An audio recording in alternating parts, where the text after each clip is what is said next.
Hi everyone, welcome to Mera Physio, a pan-India chain of physiotherapy clinics. इस video में आज हम बात करेंगे हाइड्रोसेफेलस के बारे में।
हाइड्रोसेफेलस, जिसके बारे में हम इस वीडियो में बात करने वाले हैं, वो बेसिकली एक सीएनएस यानी कि हमारे ब्रेन और स्पाइनल कॉर्ड की कंडीशन होती, जिसमें हमारे ब्रेन के वेंट्रिकल सिस्टम, सेरिब्रोस्पाइनल फ्लूइड यानी सीएसएफ और ब्लड ब्रेन बैरियर, इन सब चीजों का इन्वॉल्वमेंट होता है।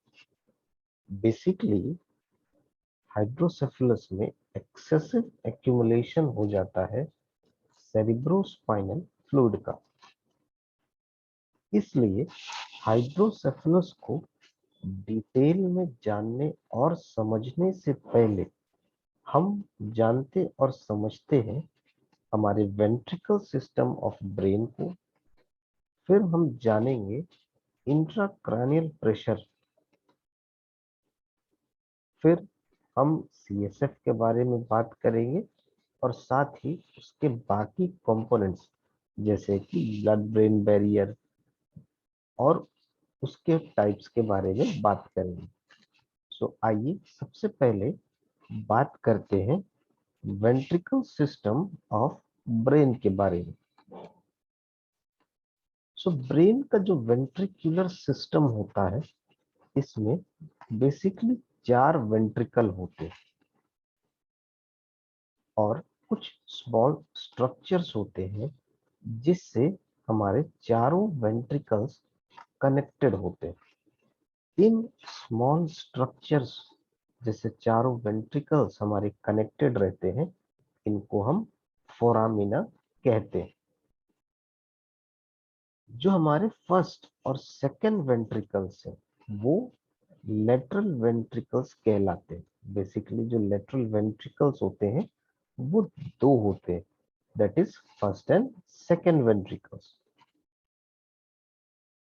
ये एक सी शेप्ड के स्ट्रक्चर होते हैं जो हमारे ब्रेन के सेरिब्रल कॉर्टेक्स के दोनों साइड में लोकेटेड होते हैं और एक रिंकली आउटर लेयर ब्रेन की एक फॉर्म करते हैं। जो हमारा सेरिब्रल कॉर्टेक्स होता है वो हमारा रिंकली आउटर लेयर होता है ब्रेन का। सो इस ही सेरिब्रल कॉर्टेक्स के दोनों साइड में हमारे लेटरल वेंट्रिकल्स, जो कि 2 होते हैं, फर्स्ट और सेकंड वेंट्रिकल्स, वो लोकेटेड होते हैं। जो थर्ड वेंट्रिकल है वो बेसिकली एक नैरो फनल शेप स्ट्रक्चर होता है जो हमारा लेफ्ट और राइट थैलेमस के बीच में होता है। सो बेसिकली जो थर्ड वेंट्रिकल है वो हमारा लेफ्ट और राइट थैलेमस के बीच में होता है, जो हमारे ब्रेन स्टेम के जस्ट एबव होता है। सो हमारे ब्रेन स्टेम ही हम हमारे ब्रेन को स्पाइनल कॉर्ड से कनेक्ट करता है। सो उसी के जस्ट एबव हमारे थैलेमस होते हैं। उस थैलेमस के लेफ्ट और राइट थैलेमस के मिडिल पार्ट में हमारे थर्ड वेंट्रिकल्स, जो कि नैरो फनल शेप स्ट्रक्चर के होते हैं वो लोकेटेड रहते हैं।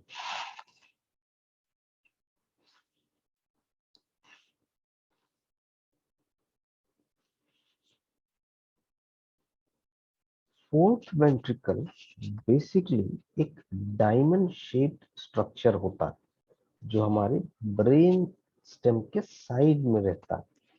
इसमें बेसिकली 4 ओपनिंग होती है। इन्हीं 4 ओपनिंग से हमारे सेरेब्रोस्पाइनल फ्लूइड ड्रेन करता है हमारे अरेक्नॉइड स्पेस में, यानी कि हमारे एरिया जो हमारे ब्रेन को सराउंड करते हैं। सो हम जानते हैं कि हमारे ब्रेन में अरेक्नॉइड लेयर है, अरेक्नॉइड मैटर है, पाया मैटर है, ड्यूरा मैटर है। सो अरेक्नॉइड लेयर, दो लेयर के बीच में जो स्पेस है वो हमारा सब अरेक्नॉइड स्पेस है। सो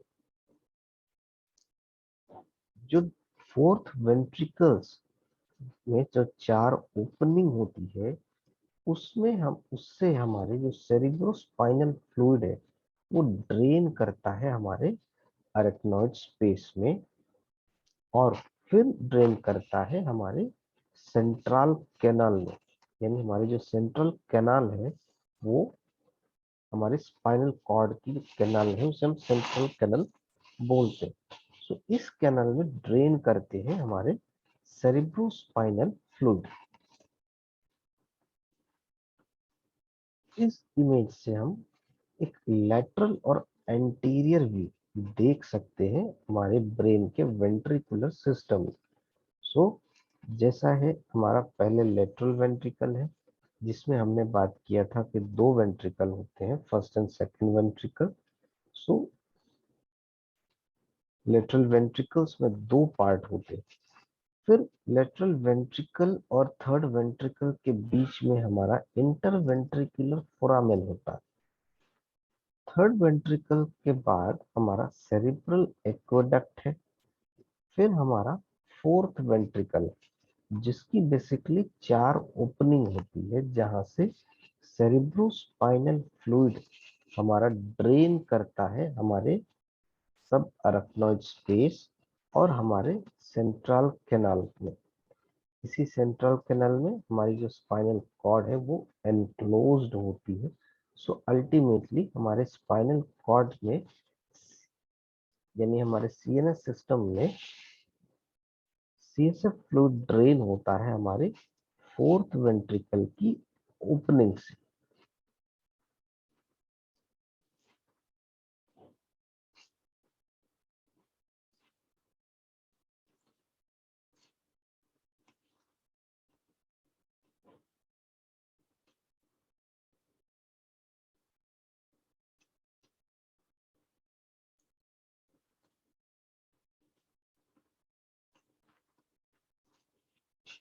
वेंट्रिकुलर सिस्टम के बारे में जानने के बाद अब हम बात करते हैं इंट्राक्रैनियल प्रेशर के बारे में। सो बेसिकली इंट्राक्रैनियल प्रेशर यानी कि आईसीपी, अगर हम आगे स्लाइड में कहीं भी आईसीपी टर्म को यूज करते हैं सो उसका मतलब इंट्राक्रैनियल प्रेशर है।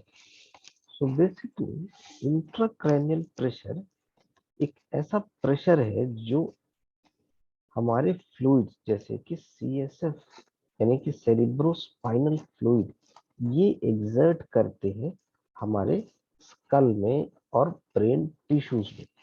सो हमारे जो स्कल से में प्रेशर और हमारे ब्रेन टिश्यूज में जो प्रेशर जनरेट होता है सेरिब्रोस्पाइनल फ्लूइड्स के थ्रू, सो उस प्रेशर को हम इंट्राक्रैनियल प्रेशर बोलते हैं या आईसीपी इन शॉर्ट बोलते हैं।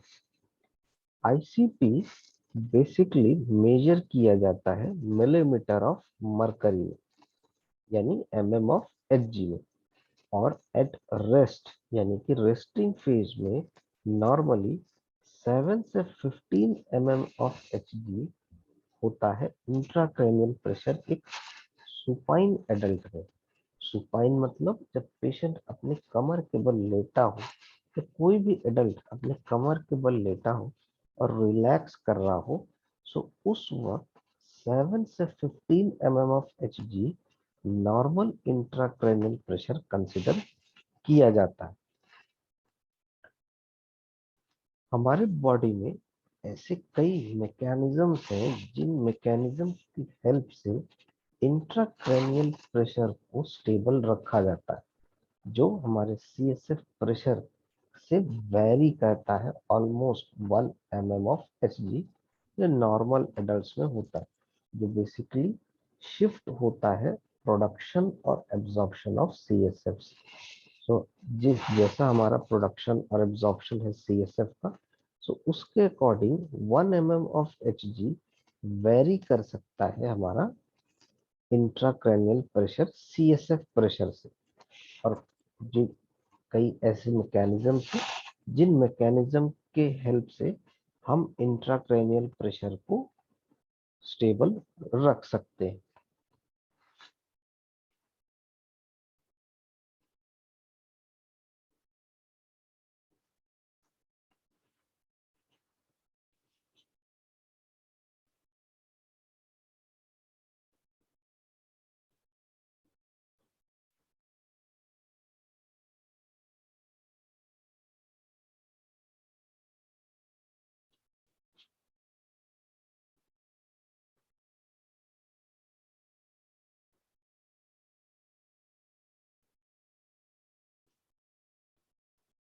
Changes in intracranial pressure basically हमारे एट्रीब्यूट होते हैं वॉल्यूम के चेंज के साथ। सो जैसे हमारे वॉल्यूम का चेंज होता है हमारे क्रैनियम में, और उसके और जो कंस्टिट्यूएंट्स हैं उनका चेंज होता है, सो उसी के अकॉर्डिंग हमारे इंट्राक्रैनियल प्रेशर भी चेंज होते हैं। जनरली CSF प्रेशर यानी कि हमारा सेरिब्रोस्पाइनल फ्लूइड जो प्रेशर है, उसमें कई बार ये देखा जाता है कि ये CSF प्रेशर हमारे एब्रप्ट चेंज करते हैं हमारे इंट्राथोरेसिक प्रेशर, जो बेसिकली जब तब क्रिएट होता है जब पेशेंट कफ कर रहा है, यानी कि खांसी करते वक्त जो हमारे थोरेसिक रीजन में प्रेशर जनरेट होता है उसे हम इंट्राथोरेसिक प्रेशर बोलते हैं। ये बेसिकली हमारे डायफ्राम और एब्डोमिनल मसल्स के कॉन्ट्रैक्शन के कारण क्रिएट होता है, जो बाद में हमारे इंट्रा एब्डोमिनल प्रेशर को इंक्रीज करता है और पेशेंट कफ करता है। सो अगर CSF प्रेशर इंक्रीज्ड है या रेज्ड है, तो कई बार ये भी देखने को मिलता है कि इसी के कारण एब्रप्ट चेंजेस होते हैं हमारे इंट्राथोरेसिक प्रेशर में। इंट्राक्रैनियल हाइपरटेंशन यानी कि IH, या जिसे हम इंक्रीज्ड इंट्राक्रैनियल प्रेशर या रेज्ड इंट्राक्रैनियल प्रेशर RICP कहते हैं, ये बेसिकली अगर हमारा जो इंट्राक्रैनियल प्रेशर है वो एलिवेट हो जाए या 20 से 25 mm ऑफ Hg तक पहुंच जाए, जो हमारी अपर लिमिट होती है नॉर्मल, उससे अगर पार कर जाता है, तब हम कहते हैं कि पेशेंट या इस पर्सन को इंट्राक्रैनियल हाइपरटेंशन या इंक्रीज्ड इंट्राक्रैनियल प्रेशर या रेज्ड इंट्राक्रैनियल प्रेशर है। ऐसी कंडीशन में पेशेंट को इमीडिएट ट्रीटमेंट लगता है कि पेशेंट का इंट्राक्रैनियल प्रेशर रिड्यूस किया जा सके।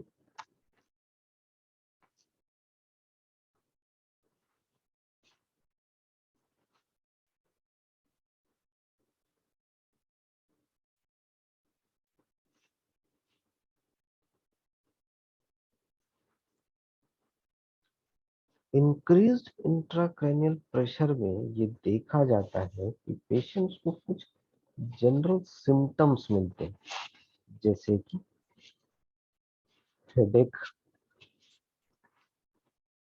Confusion, shallow breathing, increased blood pressure और नोजिया।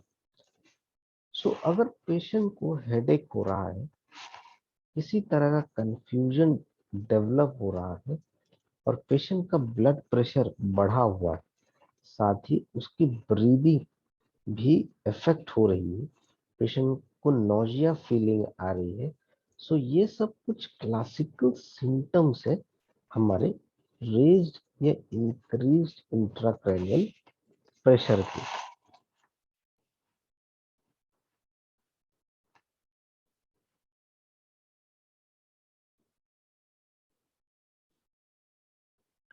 हमने इंट्राक्रैनियल प्रेशर के बारे में बात किया, सो अब बात करते हैं कि क्या कारण होता है हमारे रेज्ड इंट्राक्रैनियल प्रेशर का। अगर सीएसएफ फ्लूइड का एक्यूमुलेशन ज्यादा हो जाए, यानी कि हमारे ब्रेन और स्पाइनल कॉर्ड में सीएसएफ फ्लूइड का एक्यूमुलेशन अगर ज्यादा हो जाता है तो रेज्ड इंट्राक्रैनियल प्रेशर देखने को मिलता है। उसी के साथ अगर पेशेंट को कोई भी इंटरनल ब्लीडिंग है ब्रेन में, तब भी क्योंकि फ्लूइड का डिपोजिशन या एक्यूमुलेशन ज्यादा होता है तो इंट्राक्रैनियल प्रेशर बढ़ता है। इसलिए इंटरनल ब्लीडिंग ब्लीडिंग के केस में भी पेशेंट में रेज्ड इंट्राक्रैनियल प्रेशर देखने को मिलता है। सो अगर किसी पेशेंट में इंट्राक्रैनियल प्रेशर बढ़ा हुआ है तो ये डॉक्टर्स ये सस्पेक्ट करते हैं कि पेशेंट के ब्रेन में कहीं कोई इंटरनल ब्लीडिंग तो नहीं है। ब्रेन में स्वेलिंग, अगर ब्रेन में स्वेलिंग है तो भी पेशेंट का जो इंट्राक्रैनियल प्रेशर है, इंटरनल क्रैनियल प्रेशर है, ये रेस हो सकता है, यानी पेशेंट को इंट्राक्रैनियल प्रेशर हाइपरटेंशन हो सकता है। एन्यूरिज्म, ब्लड पूलिंग इन सब पार्ट ऑफ ब्रेन, यानी कि हमारे ब्रेन की कुछ पार्ट में अगर ब्लड एक्यूमुलेशन ज्यादा है, वहाँ पूलिंग इफेक्ट है ब्लड का, तो भी हमारा इंट्राक्रैनियल प्रेशर बढ़ सकता है। ब्रेन इंजरी या हेड इंजरी, तो ब्रेन इंजरी या हेड इंजरी में पेशेंट का जो सेरिब्रोस्पाइनल फ्लूइड एक्यूमुलेशन होता है वो कई बार इंक्रीज हो जाता है, जिस इंक्रीज के साथ पेशेंट में ये देखने को मिलता है कि उसका जो इंट्राक्रैनियल प्रेशर है वो बढ़ा होता है।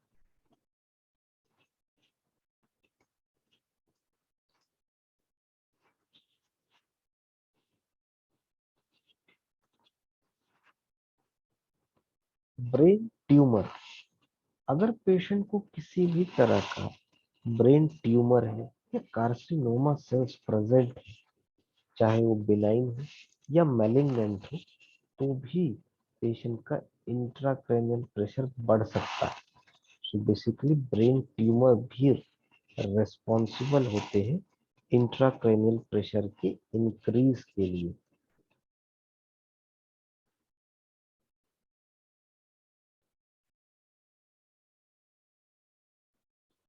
इन्फेक्शन सच एज एंसेफलाइटिस या मेनिंजाइटिस, सो हमारे ब्रेन की जो लेयर है, आउटर मोस्ट जो कवरिंग है जिसे हम मेनिंजेस कहते हैं, अगर उसमें किसी तरह का इन्फेक्शन होता है तो ऐसी कंडीशन को हम मेनिंजाइटिस कहते हैं। सो अगर पेशेंट को मेनिंजाइटिस है या एंसेफलाइटिस है तो भी पेशेंट का इंट्राक्रैनियल प्रेशर इंक्रीज हो सकता है।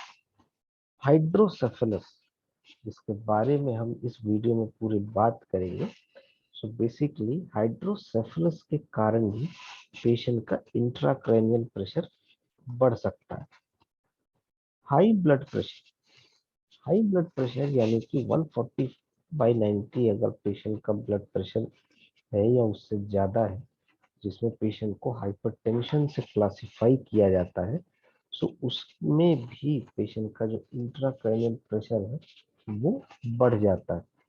और हाई बीपी के कई सारे कॉजेज हो सकते हैं, जैसे कि ओबेसिटी, जेनेटिक कॉज, और ऐसे कई मल्टीपल रीजन हो सकते हैं जिसके कारण पेशेंट का बीपी इंक्रीज हो।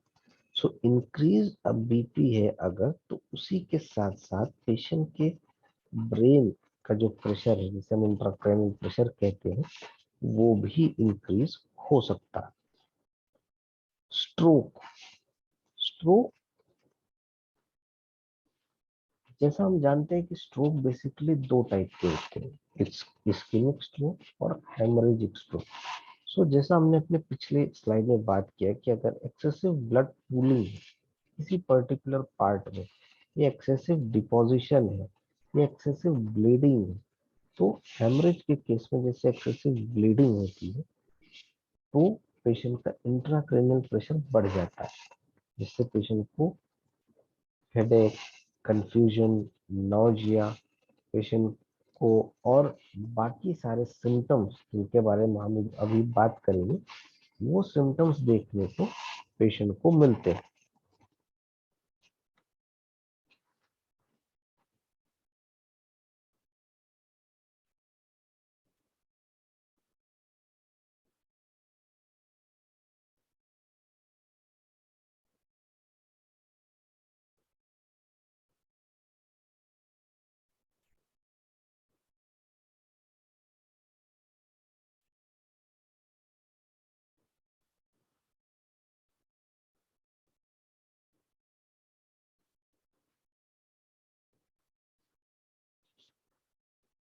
अब बात करते हैं कॉमन साइन और सिम्टम्स की जो पेशेंट को इंक्रीज या रेज्ड इंट्राक्रैनियल प्रेशर में देखने को मिलता।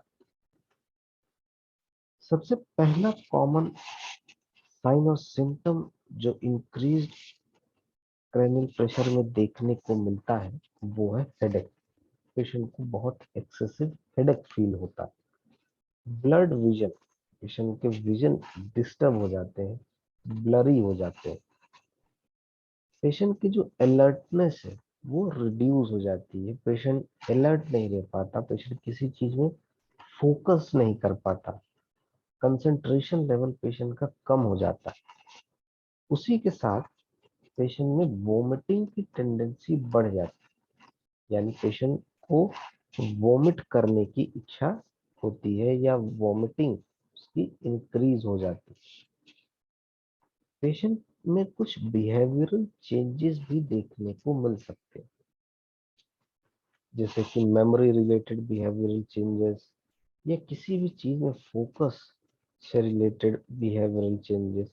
सो इन सब चेंजेस हम देख सकते हैं अगर किसी भी पेशेंट का इंट्राक्रैनियल प्रेशर बढ़ा हुआ है।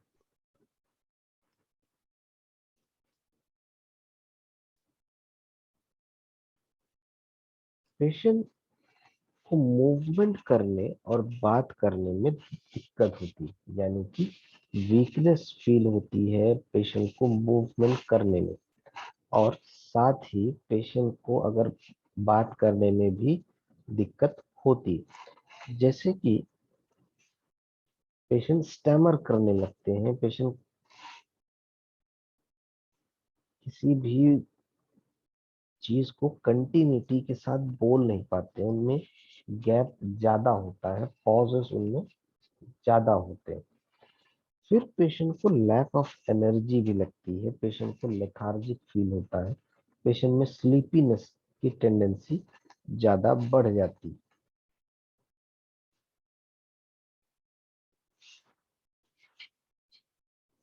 इंट्राक्रैनियल प्रेशर के कुछ सीरियस कॉम्प्लिकेशंस भी हैं, जैसे कि सीजर्स, स्ट्रोक, न्यूरोलॉजिकल डैमेज और डेथ। सो अगर इंट्राक्रैनियल प्रेशर ऐसी जगह पहुंच जाए या इस लेवल तक पहुंच जाए कि उसे कंट्रोल करना मुश्किल हो जाए, इस तब ऐसे कंडीशन में कई बार पेशेंट की डेथ भी हो सकती है।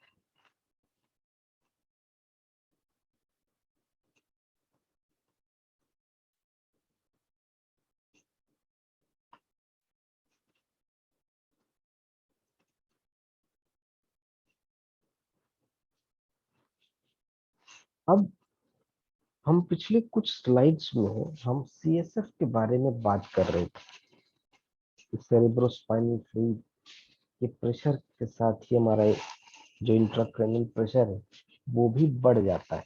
सो अब बात करते हैं कि एक्चुअल में सेरेब्रोस्पाइनल फ्लूइड क्या होता है, इसका सर्कुलेशन कैसे होता है।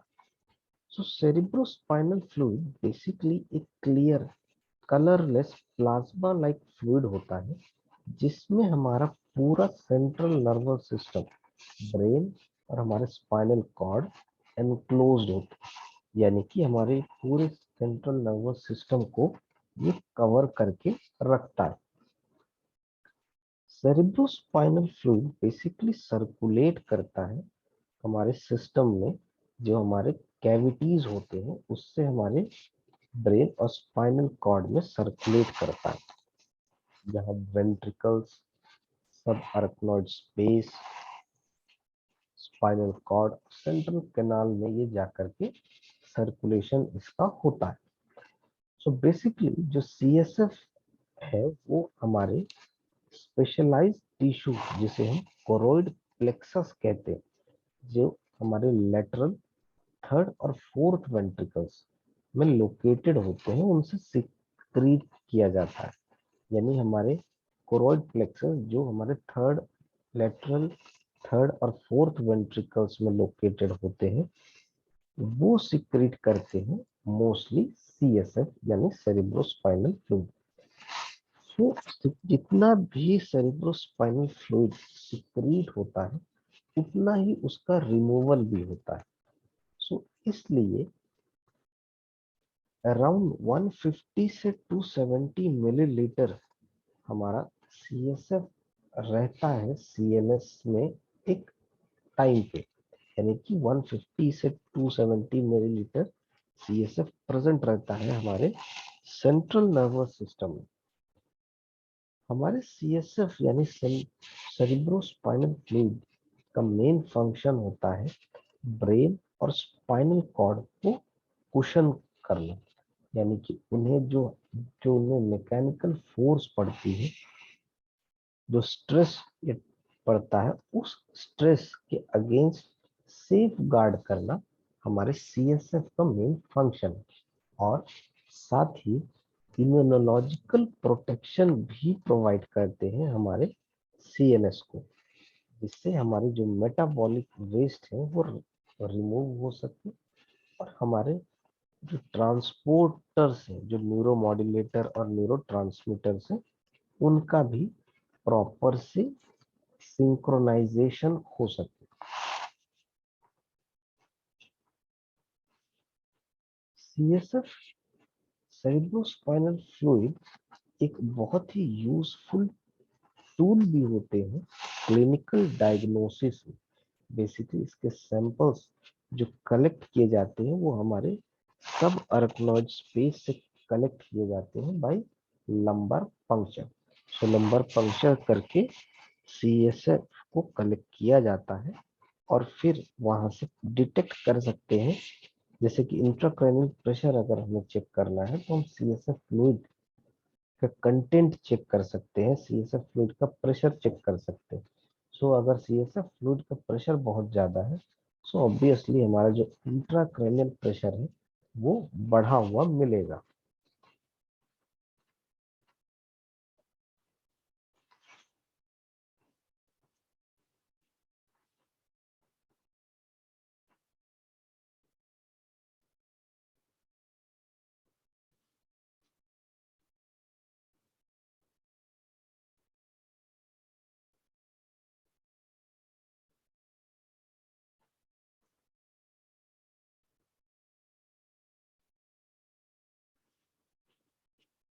जैसा कि हमने बात किया अभी कि हमारे जो सीएसएफ है उसका प्रोडक्शन कोरोइड प्लेक्सस से होता है, और कोरोइड प्लेक्सस हमारे लेटरल, हमारे थर्ड और फोर्थ वेंट्रिकल्स में लोकेटेड होते हैं। सो कोरोइड प्लेक्सस बेसिकली हमारे जो वेंट्रिकल्स होते हैं उनमें प्रेजेंट होता है, हमारे लेटरल वेंट्रिकल के वॉल्स में और हमारे थर्ड और फोर्थ वेंट्रिकल्स के रूफ में प्रेजेंट होता है। इस कोरोइड प्लेक्सस में न्यूमरस विलाई जो एक फिंगर लाइक प्रोजेक्शंस होते हैं वो प्रेजेंट होते हैं, जहां से सिक्रीशन होता है हमारे सेरिब्रोस्पाइनल फ्लूइड का।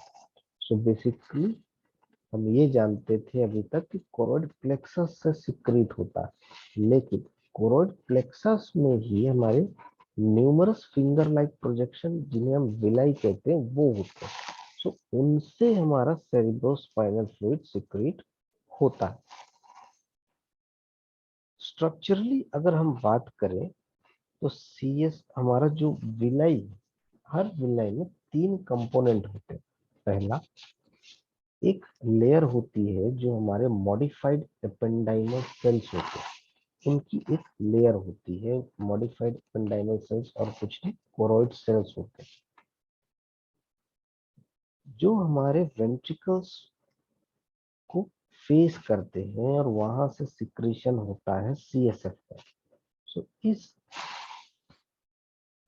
विलाई प्रोजेक्शन या हमारे जो विलाई फिंगर लाइक प्रोजेक्शंस होते हैं ये टाइटली बाउंड होते हैं और एक टाइट जंक्शन के थ्रू वो हमारे टाइटली पैक्ड रहते हैं।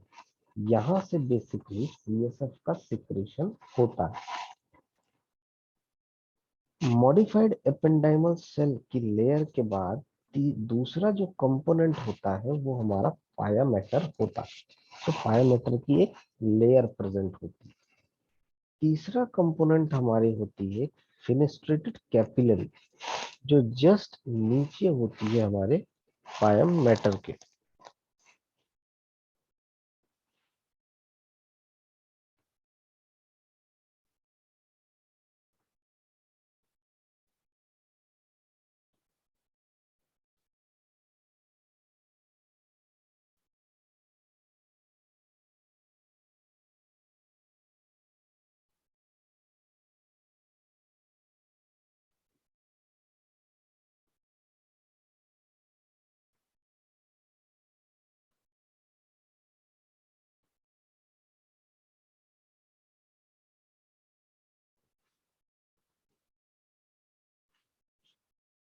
कोरोइड सेल्स बेसिकली हमारे बॉडी के कई केमिकल्स को इनटेक करते हैं और वहाँ जो हमारी ब्लड वेसल्स होती हैं उससे हमारी केमिकल्स का इनटेक होता है कोरोइड सेल्स में, और फिर उनका यूज होता है हमारे सेरिब्रोस्पाइनल फ्लूइड के सिक्रीशन में। तो सेरिब्रोस्पाइनल फ्लूइड बेसिकली एक अल्ट्रा फिल्ट्रेट नहीं होता है ब्लड का, और ये डिफर करता है इलेक्ट्रोलाइट, ग्लूकोज और प्रोटीन कंटेंट में। जो वेस्कुलर सोर्सेज होते हैं हमारे कोरोइड प्लेक्सस के वो डिफर करते हैं। हमारे वेस्कुलर सोर्सेज जो लेटरल वेंट्रिकल के होते हैं वो डिफरेंट होते हैं, जो थर्ड वेंट्रिकल के होते हैं वो डिफरेंट रहते हैं, और जो फोर्थ वेंट्रिकल के होते हैं वो डिफरेंट रहते हैं। जो हमारा एंटीरियर पोर्शन होता है कोरोइड प्लेक्सस का, हमारी लेटरल और थर्ड वेंट्रिकल्स में, सो उनका उनमें सप्लाई होती है हमारी एंटीरियर कोरोइडल आर्टरी जो कि हमारे इंटरनल कैरोटिड आर्टरी की ही एक ब्रांच होती है। सो हमारा एंटीरियर पोर्शन सप्लाई होती है हमारी एंटीरियर कोरोइडल आर्टरी से। जो हमारी दूसरा पार्ट यानी कि हमारा जो पोस्टीरियर पार्ट होता है वो वेस्कुलराइज्ड होता है पोस्टीरियर, लेटरल और जो medial choroidal arteries. Posterior, lateral और मीडियल कोरोइडल आर्टरीज हमारी पोस्टीरियर सेरिब्रल आर्टरी की ब्रांच होती है। सो हमारा anterior portion internal carotid artery के ब्रांच से वेस्कुलराइज्ड हुआ, और जो पोस्टीरियर पार्ट है वो वेस्कुलराइज्ड होता है हमारा posterior, lateral and medial choroidal arteries यानी कि पोस्टीरियर सेरिब्रल आर्टरी की ब्रांच। जो हमारा फोर्थ वेंट्रिकल है सो उसके कोरोइड प्लेक्सस सप्लाई होते हैं या वेस्क्युलराइज्ड होते हैं इंफीरियर सेरिबेलर आर्टरीज से।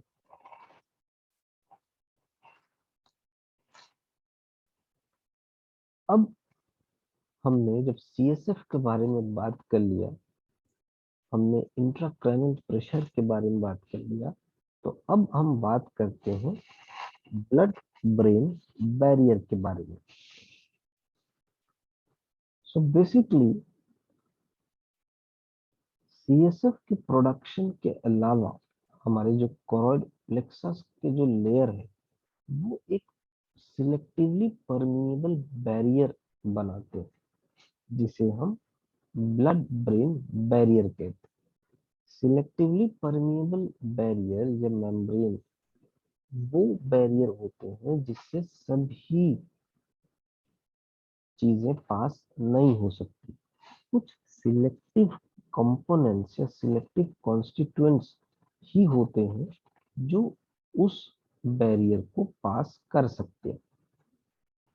सो अगर हम सुपरफिशियल से डीप के बारे में से बात करें, या हम ब्लड ब्रेन बैरियर के सुपीरियर सुपरफिशियल से डीप लेयर तक बात करें, सो हमारे जो ब्लड ब्रेन बैरियर होते हैं उसमें हमारे कोरोइड एपेंडाइमल सेल्स होते हैं और उनके टाइट जंक्शंस होते हैं।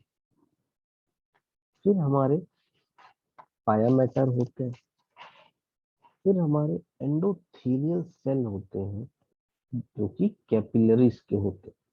और उनके बाद हमारे बेसल मेम्ब्रेन होते हैं एंडोथेलियल कैपिलरी सेल्स के। हमारे ब्लड ब्रेन बैरियर का जो मेन फंक्शन है वो है हमारे वाटर और सॉल्यूट का मूवमेंट को कंट्रोल करना सीएसएफ में। यानी इसका जो मेन फंक्शन है वो है कि control the movement of water and solute into the CSF. कितना अमाउंट वाटर और सॉल्यूट हमारे सीएसएफ में एंटर करेगा, ये बेसिकली हमारे ब्लड ब्रेन बैरियर का मेन फंक्शन होता है।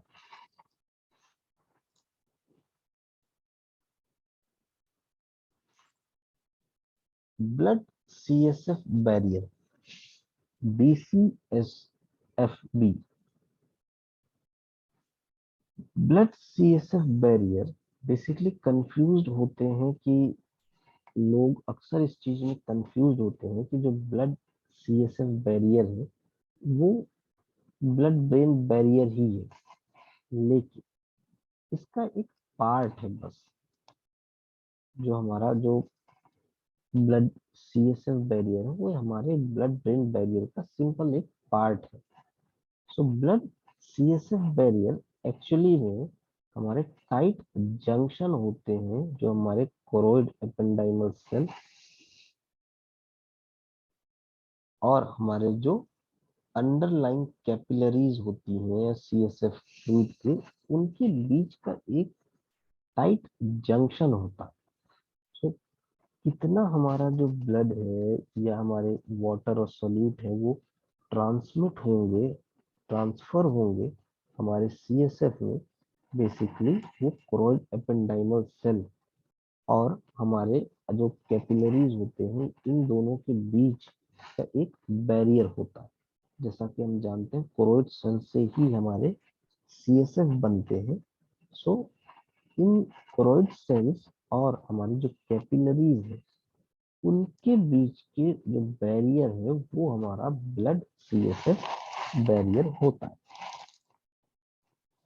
अगर ये सीएसएफ या ब्लड सीएसएफ बैरियर टाइट ना हो तो कई ऐसे पार्टिकल जैसे कि इलेक्ट्रोलाइट्स, ब्लड सेल्स वो इजीली पास हो जाएंगे हमारे फेनेस्ट्रे ऑफ द कैपिलरी से और वो एंटर कर जाएंगे हमारे सीएसएफ में, और जिससे वहां पे सीएसएफ में हमारे कई इलेक्ट्रोलाइटिक और बायोकेमिकल इक्विलिब्रियम बिगड़ सकता है। यानी कि डिस्टरबेंस क्रिएट हो सकता है जो इलेक्ट्रोलाइटिक और बायोकेमिकल इक्विलिब्रियम है ब्लड का। ये बैरियर सिर्फ यूनिडायरेक्शनल मूवमेंट के लिए इंपॉर्टेंट नहीं है, ये अपोजिट डायरेक्शन के लिए भी इंपॉर्टेंट है। सो हमारे सीएसएफ से कैपिलरीज में जाने वाले जो मॉलिक्यूल्स हैं, जो एलिमेंट्स हैं, उनके मूवमेंट के लिए भी ये हेल्पफुल होता है, एक फंक्शनल इंपॉर्टेंस रोल प्ले करता है।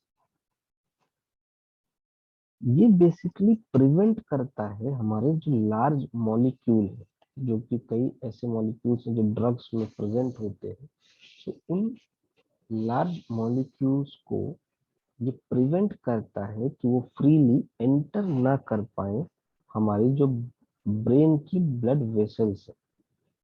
सो बेसिकली अगर हम ब्लड सीएसएफ बैरियर के ओवरऑल फंक्शन की बात करें, तो इसका जो मेन फंक्शन है वो मल्टी डायरेक्शनल है। यानी एक तरफ ये प्रिवेंट करता है कि बहुत ज्यादा या कुछ सिलेक्टेड इलेक्ट्रोलाइट्स ही ट्रांसफर हो हमारे सीएसएफ में, और दूसरी तरफ हमारे सीएसएफ से हमारे ब्रेन ब्लड वेसल्स में कोई लार्ज मॉलिक्यूल्स ना एंटर कर पाए, उनके लिए भी एक फंक्शनली एक बैरियर की तरह रोल प्ले करता है।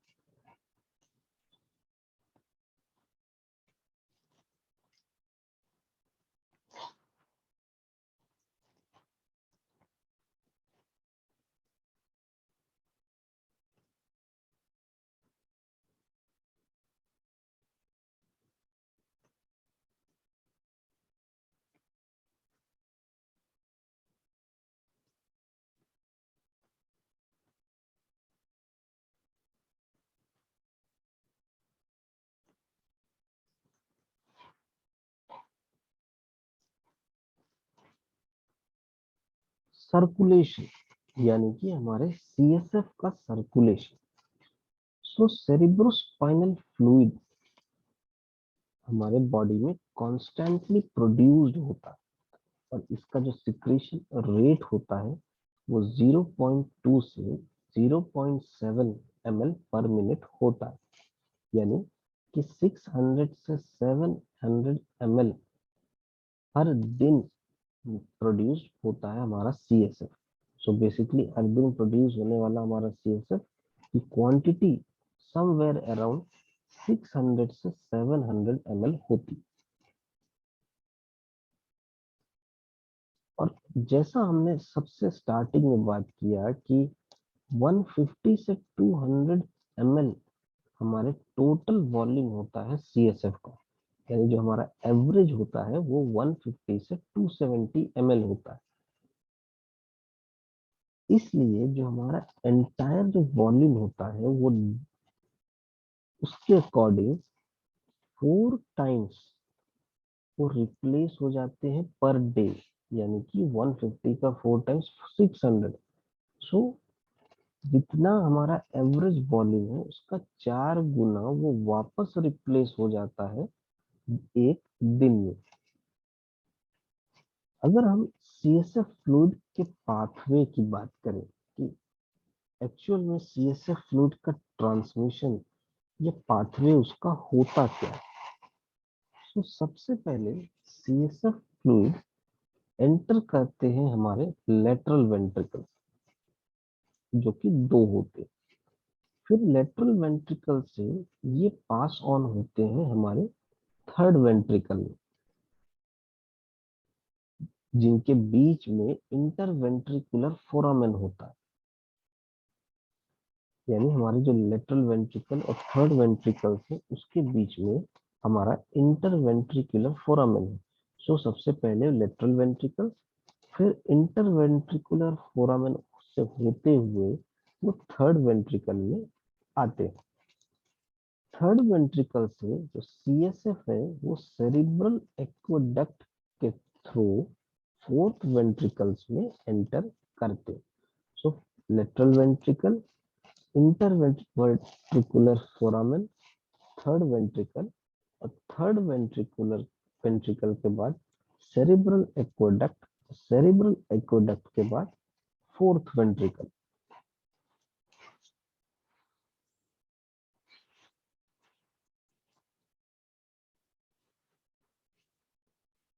फोर्थ वेंट्रिकल से हमारे जो सीएसएफ है उसका फ्लो होता है एक नैरो पैसेज के थ्रू, जिसे हम एक मेडिकल टर्म में ओबेक्स कहते हैं। इस नैरो पैसेज के थ्रू हमारा सीएसएफ एंटर करता है हमारा सेंट्रल कैनाल में, जो कि स्पाइनल कॉर्ड की होती है। सो स्पाइनल कॉर्ड के सेंट्रल कैनाल में हमारा सीएसएफ ओबिक्स पैसेज के थ्रू एंटर करता है, जो कि फोर्थ वेंट्रिकल का एक पैसेज होता है। हाउएवर, जो मेजॉरिटी सीएसएफ है वो पास होता है जो हमारे फोर्थ वेंट्रिकल के एपर्चर्स होते हैं, जैसे कि मीडियन एपर्चर और दो लेटरल एपर्चर। सो हमारे फोर्थ वेंट्रिकल में एपर्चर्स प्रेजेंट है, मीडियन एपर्चर और दो लेटरल एपर्चर। सो इन एपर्चर्स के थ्रू या इन ओपनिंग्स के थ्रू हमारा जो सीएसएफ है वो एंटर करता है सिस्टर्ना मैग्मा या सेरिब्रो पोंटाइल सिस्टर्न्स में। सो हमारा जो मीडियन एपर्चर है उससे हमारा सीएसएफ एंटर करता है सिस्टर्ना मैग्मा में, और जो हमारे दो लेटरल एपर्चर्स होते हैं उससे हमारा सीएसएफ एंटर करता है हमारे सेरिबेलो पोंटाइन सिस्टम्स में। वहां से हमारा सीएसएफ फिर सब अरेक्नोइड स्पेस, जो कि ब्रेन और स्पाइनल कॉर्ड का होता है, वो वहां से फ्लो होता है, और फाइनली इसका री एब्जॉर्प्शन होता है हमारे जो ड्यूरल वेनस साइनस होते हैं अरेक्नोइड ग्रैनुलेशंस के, उसमें फाइनली इसका री एब्जॉर्प्शन होता है। सो हमने जो बात किया कि फोर्थ वेंट्रिकल के एक नैरो पैसेज के थ्रू सेंट्रल कैनाल में एंटर हुआ, उस नैरो पैसेज को हम ओबेक्स कहते हैं, और उसके बाद वो वहां से पास फोर्थ वेंट्रिकल से ही हमारे जो तीन एपर्चर्स होते हैं, मीडियन एपर्चर एक और दो lateral apertures. So median apertures हमारे ओपन होते हैं सिस्टर्ना मैग्मा में, और जो हमारे दो लेटरल एपर्चर्स हैं वो सेरिबेलो पोंटाइन सिस्टर्न्स में। वहां से फिर ये पास होता है हमारे सब अरेक्नोइड स्पेस में, और फिर एब्जॉर्प्शन होता है इसका हमारे जो ड्यूरल वेनस साइनस है,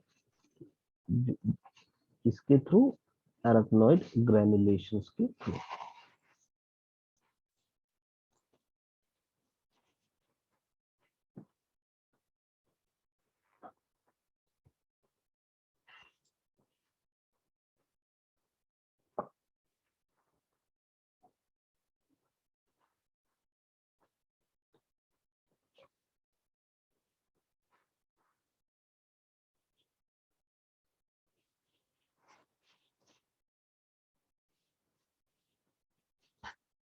सो ये बेसिकली एक चेन है, या इस डायग्राम से हम बेसिकली सर्कुलेशन समझते हैं।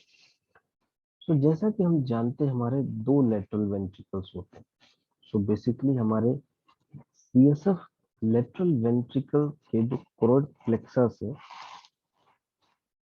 जो कि वॉल्स में प्रेजेंट होते हैं कोरोइड प्लेक्सस, वहां से पास होते हैं इंटरवेंट्रिकुलर फोरामेन से होते हुए थर्ड वेंट्रिकल्स में आते हैं। थर्ड वेंट्रिकल के बाद सेरिब्रल एक्वेडक्ट में आते हैं। सेरिब्रल एक्वेडक्ट में आने के बाद वो फोर्थ वेंट्रिकल में आते हैं।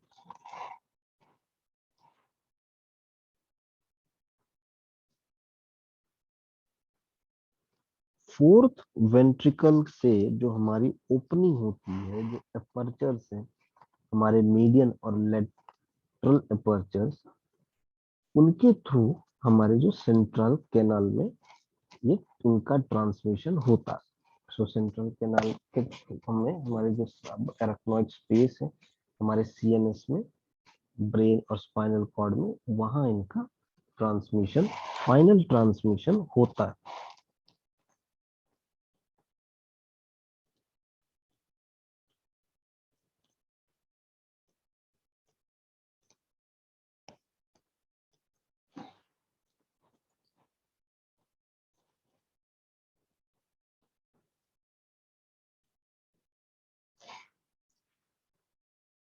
हमने सर्कुलेशन की बात कर ली, अब हम बात करते हैं सीएसएफ के एब्जॉर्प्शन।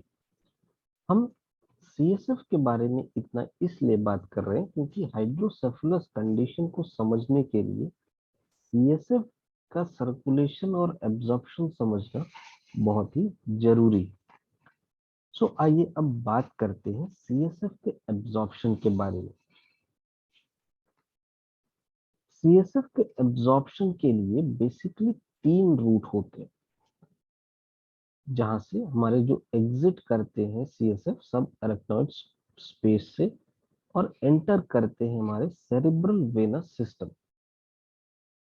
अरेक्नॉइड ग्रेनुलेशन, जो हमारे माइन्यूट चैनल होते हैं जिनमें क्रिब्रीफॉर्म प्लेट होते हैं एथमॉइड बोन के, और glymphatic system. So arachnoid granulation, cribriform plate of ethmoid bone और ग्लिम्फेटिक सिस्टम, इन 3 बेसिक रूट से हमारा जो एब्जॉर्प्शन होता है वो होता है सीएसएफ का। तो जो मेजॉरिटी सेरेब्रोस्पाइनल फ्लूइड होते हैं उनका एब्जॉर्प्शन होता है हमारे जो वेनस सिस्टम में, वो एराक्नॉइड ग्रेनुलेशंस का होता है। सो एराक्नॉइड ग्रेनुलेशंस बेसिकली एक प्रोट्रूशन होते हैं अरेक्नॉइड मैटर के, जो पियर्स करते हैं ड्यूरा मैटर को और प्रोट्रूड करते हैं ल्यूमिना ऑफ ड्यूरल वेनस साइनसेस। सो ऐसे प्रोट्रूशन जो अरेक्नॉइड मैटर के हैं और पियर्स करें ड्यूरा मैटर को और प्रोट्रूड करें ड्यूरल वेनस साइनस को, उन्हीं को हम अरेक्नॉइड ग्रेनुलेशंस कहते हैं। और इन्हीं में सबसे ज्यादा एब्जॉर्प्शन होता है हमारे सीएसएफ का।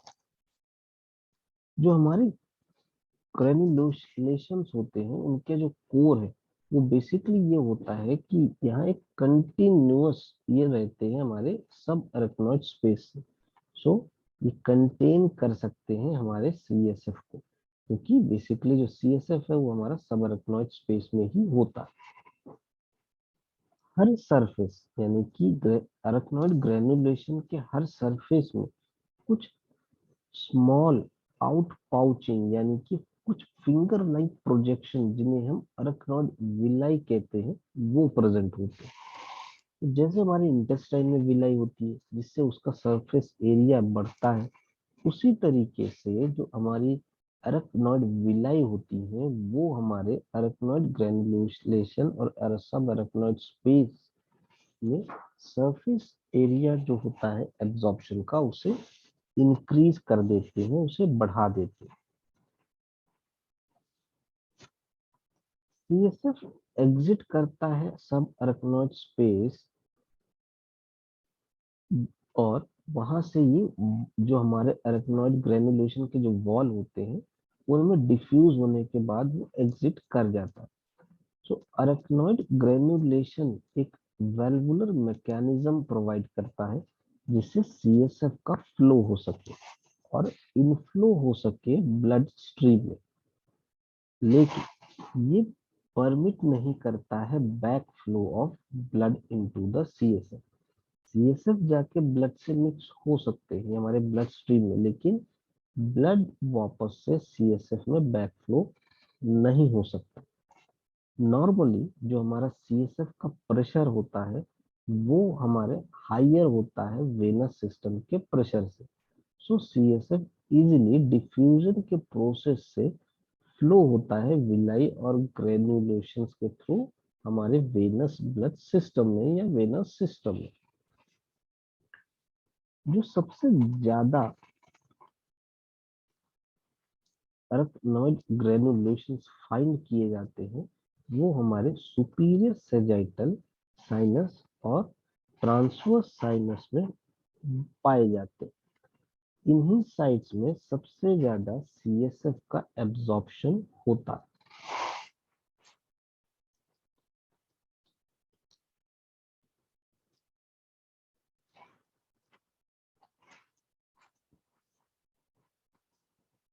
सो अरेक्नॉइड ग्रेनुलेशंस हमारे पहले रूट थे। अब हम बात करते हैं दूसरे रूट ऑफ एब्जॉर्प्शन की, जो कि माइन्यूट चैनल्स के थ्रू होता है क्रिब्रिफॉर्म प्लेट की। सो जो सेकेंड रूट है उसमें हमारे कई ऐसे छोटे चैनल्स होते हैं जो एक्सटेंड करते हैं सब अरेक्नॉइड स्पेस से cribriform plate of the ethmoid bone. ये जो चैनल्स हैं ये ट्रांसवर्स होते हैं हमारे जो क्रिब्रिफॉर्म प्लेट होता है और जो हमारा फिला होता है ऑल्फैक्टरी यानी हमारी क्रेनियल नर्व।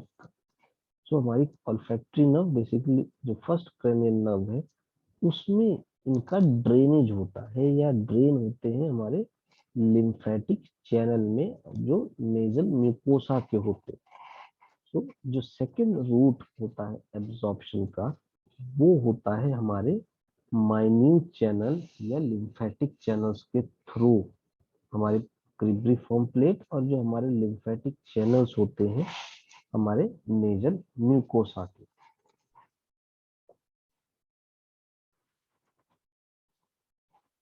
तीसरा रूट है हमारा लिम्फेटिक सिस्टम।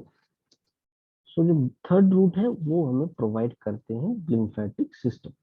ये एक recent discovered system of channel है जिसमें एस्ट्रोग्लियल सेल से जो बनता है ये इसका बेसिक फंक्शन होता है कि ये एंट्रेंस रूट प्रोवाइड करता है सीएसएफ को। जो हमारे एक्सचेंज होते हैं इंटरस्टिशियल फ्लूइड ब्रेन और स्पाइनल कॉर्ड में, तो उनके लिए एक एंट्रेंस रूट प्रोवाइड करता है सीएसएफ।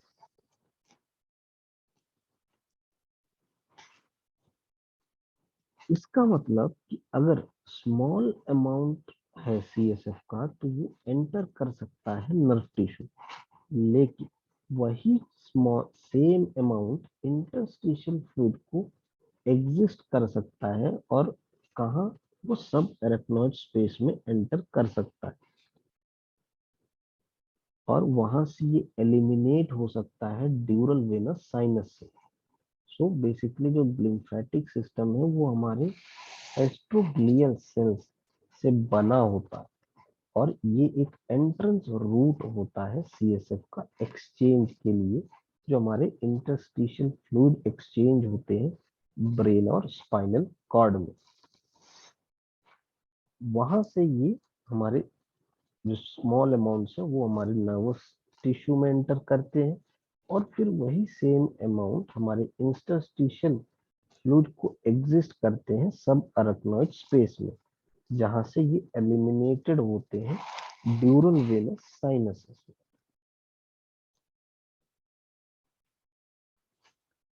सब अरेक्नॉइड स्पेस हमारे जो स्पाइनल कॉर्ड का है वो कंटिन्यूटी होता है हमारे ब्रेन का। सो जो सीएसएफ है वो प्रोड्यूस्ड हमारे लेटरल वेंट्रिकल्स में होते हैं और इजीली रीच या इजीली पहुंच सकते हैं हमारे स्पाइनल कॉर्ड में। सो बेसिकली अब एक रिकॉल करते हैं कि सीएसएफ कैसे पहुंचता है हमारे स्पाइनल कॉर्ड में।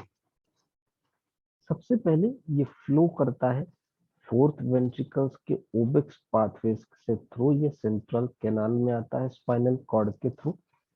फिर हमारे मीडियन और जो लेटरल अपर्चर्स हैं उनसे ये एंटर करता है हमारे इंटर पेडंकुलर और क्वाड्रिजेमिनल सब अरेक्नॉइड सिस्टम्स में।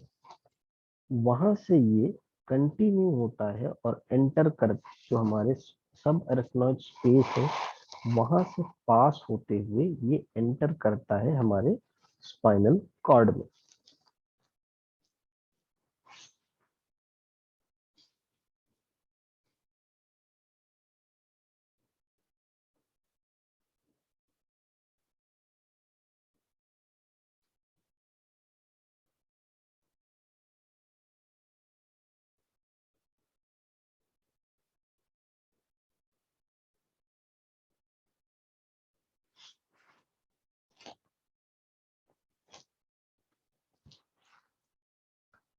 जो हमारा स्पाइनल सब एराक्नोइड स्पेस होता है वो रिलेटिवली बड़ा होता है। इसमें जो एक्यूमुलेटिंग होता है वॉल्यूम वो सीएसएफ का ऑलमोस्ट हाफ होता है।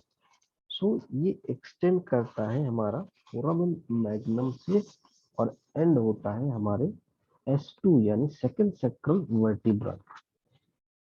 कोनस मेडुलरिस के नीचे जो हमारा रफली जो लेवल होता है वो L1 L2 का, वहां से सब एराक्नोइड स्पेस का एनलार्जमेंट होता है ड्यूरल सैक में, जिसे हम लंबर सिस्टम कहते हैं। इस लंबर सिस्टम ये एक्सटेंड करता है L1 या L2 से S2 वर्टिब्रल लेवल में, और वहाँ इसके जो डॉर्सल और वेंट्रल रूट्स होते हैं यानी L2 से कॉसिक्स के स्पाइनल नर्व्स यानी क्वाडा इक्वाइना। तो इसका जो बेसिक एक्सटेंशन होता है हमारे लंबर सिस्टम का, वो हमारे L1 से या L2 से S2 यानी फर्स्ट लंबर या सेकंड लंबर वर्टिब्रा से हमारे सेकंड सैक्रल वर्टिब्रा तक से ये एक्सटेंड करते हैं हमारे क्वाडा इक्वाइना तक। हमारा जो क्वाडा इक्वाइना है रीजन, ये बेसिकली एक साइट होता है लंबर पंक्चर का, जिसे हम एक्सट्रैक्ट करते हैं सीएसएफ के लिए, सीएसएफ का मेडिकल एनालिसिस के लिए।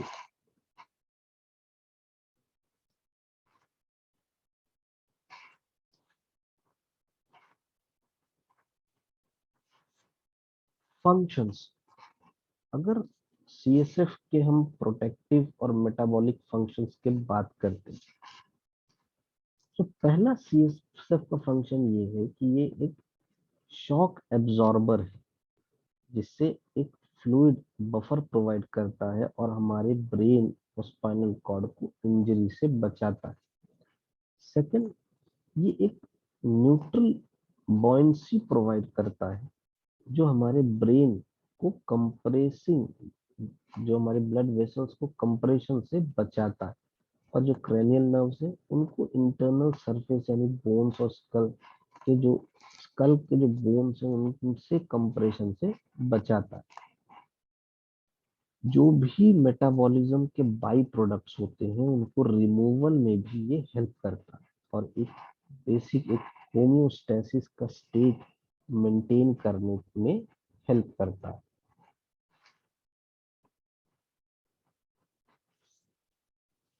अब सीएसएफ ब्लड ब्रेन बैरियर और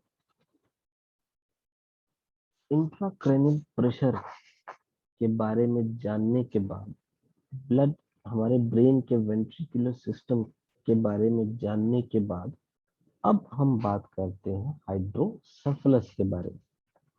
सो जैसा कि नाम इंडिकेट कर रहा है हाइड्रोसेफलस, हाइड्रो मतलब वाटर और सेफलस मतलब ब्रेन।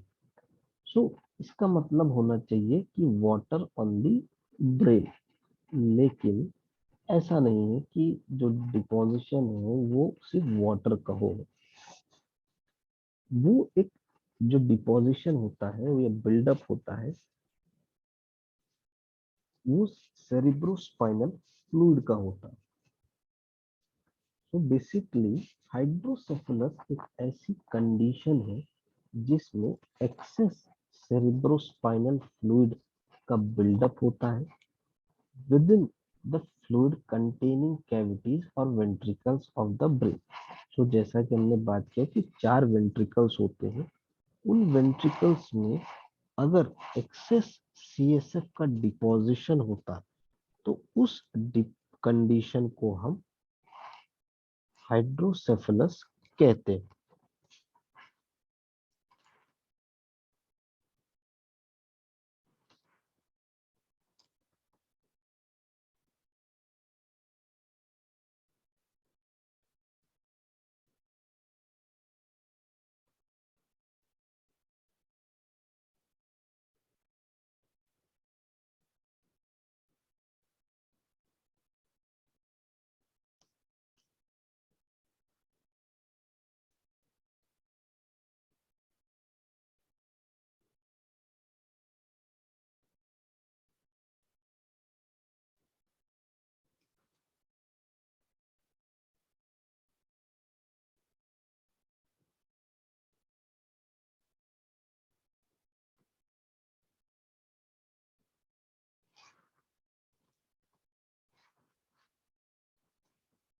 सीएसएफ का एक कांस्टेंट सर्कुलेशन होता है हमारे वेंट्रिकल्स में, यानी हमारे वेंट्रिकल ऑफ द ब्रेन, जिसके जो क्रूशियल फंक्शंस हैं जिनके बारे में हमने ऑलरेडी बात किया है कि वो एक एज अ शॉक एब्जॉर्बर काम करते हैं हमारे ब्रेन और स्पाइनल कॉर्ड के, और ये एक व्हीकल की तरह एक्ट करते हैं सो दैट न्यूट्रिएंट्स हमारे ब्रेन में एंटर कर सके और जो उसके वेस्ट और मेटाबॉलिक वेस्ट प्रोडक्ट्स हैं उनको रिमूव किया जा सके। फिर ये फ्लो करता है हमारे क्रेनियम और स्पाइन के बीच में और रेगुलेट करता है जो भी इंट्राक्रैनियल प्रेशर्स होते हैं, उनको रेगुलेशन में मेन रोल प्ले करता है हमारा सीएसएफ। जब भी सीएसएफ का बिल्डअप ज्यादा होता है सो इससे एक हार्मफुल प्रेशर क्रिएट होता है, और जो हमारे टिश्यूज हैं जो ब्रेन है उनमें कन्फाइंड होते हैं, जो विद इन द स्कल, उनमें एक हार्मफुल प्रेशर जनरेट होता है या हार्मफुल प्रेशर क्रिएट होता है। हमारे सीएसएफ के एक्यूमुलेशन के कारण, यानी हमारे एक्यूमुलेशन, अगर हमारा सीएसएफ का एक्यूमुलेशन ज्यादा हो रहा है सो उसका मेन रीजन हो सकता है या तो फ्लूइड का ओवर प्रोडक्शन हो रहा है, या फिर जो एब्जॉर्प्शन का रेट है, जो हमने 3 रूट बात की है एब्जॉर्प्शन के, उसमें फॉल्टी है, यानी वो रूट्स फॉल्टी है। सो जिससे जो एब्जॉर्प्शन है वो कम हो रहा है, यानी decrease in the rate of absorption, जिससे अगर डिक्रीज है या इंक्रीज है तो हमारा जो नॉर्मल फ्लो होता है वेंट्रिकुलर सिस्टम का, जैसा हमने बात किया कि पहले लेटरल वेंट्रिकल, फिर इंटरवेंट्रिकुलर फोरामेन, फिर थर्ड वेंट्रिकल, फिर वहां से सेरिब्रल एक्वेडक्ट, फिर फोर्थ वेंट्रिकल, फिर वहां से सेंट्रल कैनाल। सो ये जो हमारा सिस्टम है ventricular system flow, CSF flow का, वो ऑब्स्ट्रक्ट हो जाता है, वो ब्लॉक हो जाता है। हाइड्रोसेफलस बेसिकली किसी भी एज में हो सकता है, बट ये सबसे ज्यादा कॉमन देखा जाता है इन्फेंट्स में, और या फिर एडल्ट जो 60 साल की या उसके ऊपर के।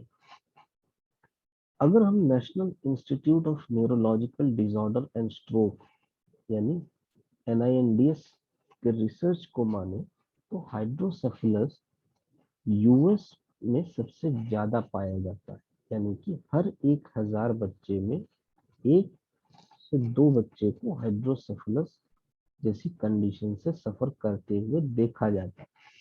जो मेजॉरिटी है केसेस वो या तो बिफोर बर्थ या टाइम ऑफ डिलीवरी वो डायग्नोज कर लिया जाता है।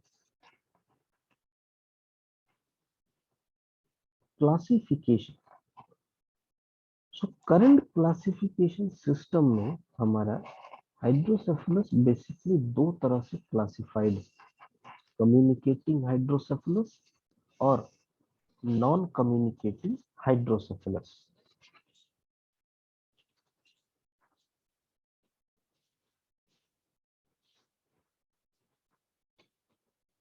कम्युनिकेटिंग हाइड्रोसेफलस फिर फर्दर क्लासिफाइड होते हैं obstructive and non obstructive type में। सो कम्युनिकेटिंग हाइड्रोसेफलस तब होता है जब एक इम्पिडेंस जनरेट होता है सीएसएफ फ्लूइड के एग्जिट करते ही वेंट्रिकल्स, यानी जैसे वेंट्रिकल्स एग्जिट करते हैं सीएसएफ, तो जो अगर वहाँ इम्पिडेंस जनरेट होता है तब हम उसे कम्युनिकेटिंग हाइड्रोसेफलस कहते हैं। कम्युनिकेटिंग हाइड्रोसेफलस, जैसा हमने बात किया, वो ऑब्स्ट्रक्टिव भी हो सकते हैं और नॉन ऑब्स्ट्रक्टिव भी हो सकते हैं। सो कम्युनिकेटिंग हाइड्रोसेफलस ऑब्स्ट्रक्टिव तब होते हैं अगर कहीं भी एक ऑब्स्ट्रक्शन है बेसल सिस्टर्ने और अरकनॉइड ग्रेन्युलेशंस के बीच में, कोई अगर इसी तरह का ऑब्स्ट्रक्शन है तब ऐसे हाइड्रोसेफलस को हम ऑब्स्ट्रक्टिव टाइप या कम्युनिकेटिंग हाइड्रोसेफलस के सब टाइप कह सकते हैं। ये ऑब्स्ट्रक्शन बेसिकली सब अरकनॉइड हेमरेज, मेनिंजाइटिस कंजेनाइटल या एक्वायर्ड पैथोलॉजीज के कारण हो सकता है।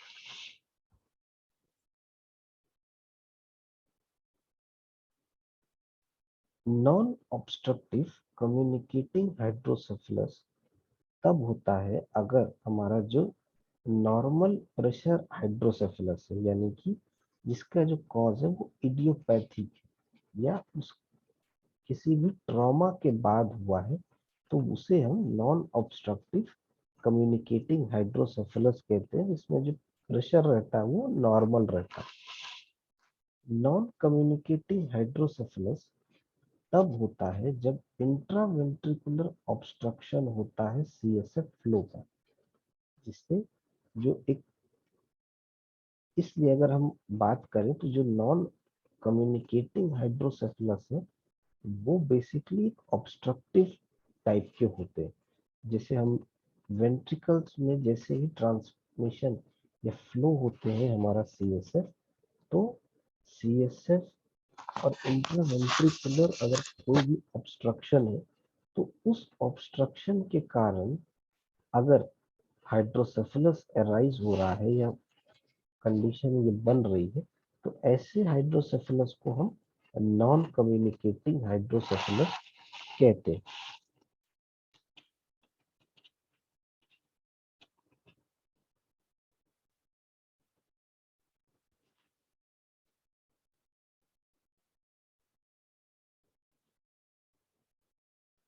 इस इमेज से हम एक जनरल आइडिया ले सकते हैं हाइड्रोसेफलस कंडीशन की।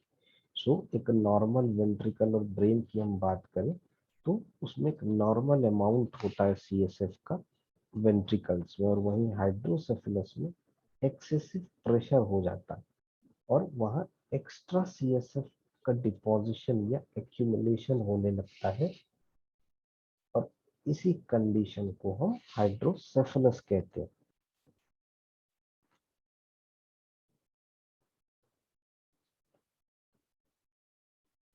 जब वेंट्रिकल्स और ब्रेन और इनमें हमारा जो सीएसएफ डिपोजिशन है और ये एक्यूमुलेशन नहीं है वो नॉर्मल है, तो हमारा ब्रेन भी नॉर्मल साइज का रहता है। लेकिन जब हमारे वेंट्रिकल्स एक्स्ट्रा फिल्ड हो जाते हैं और एक्स्ट्रा फ्लूइड का डिपोजिशन हो जाता है, यानी कि एक ज़्यादा सीएसएफ का एक्यूमुलेशन होता है, तो हमारे ब्रेन का जो साइज है वो भी इंक्रीज होता है और बेसिकली हमारा जो हेड है वो बड़ा दिखता है।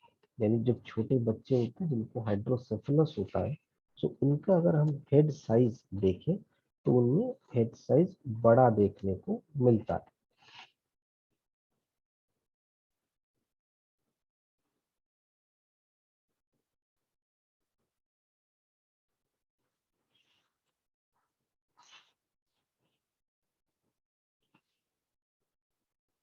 मैं उम्मीद करता हूँ कि मेरा फिजियो द्वारा दिया गया हाइड्रोसेफलस पर ये इंट्रोडक्टरी सेशन आपको पसंद आया होगा और आपको हेल्दी रहने में मदद करेगा। इसी के साथ ये वीडियो यहीं पर समाप्त करते हैं। धन्यवाद।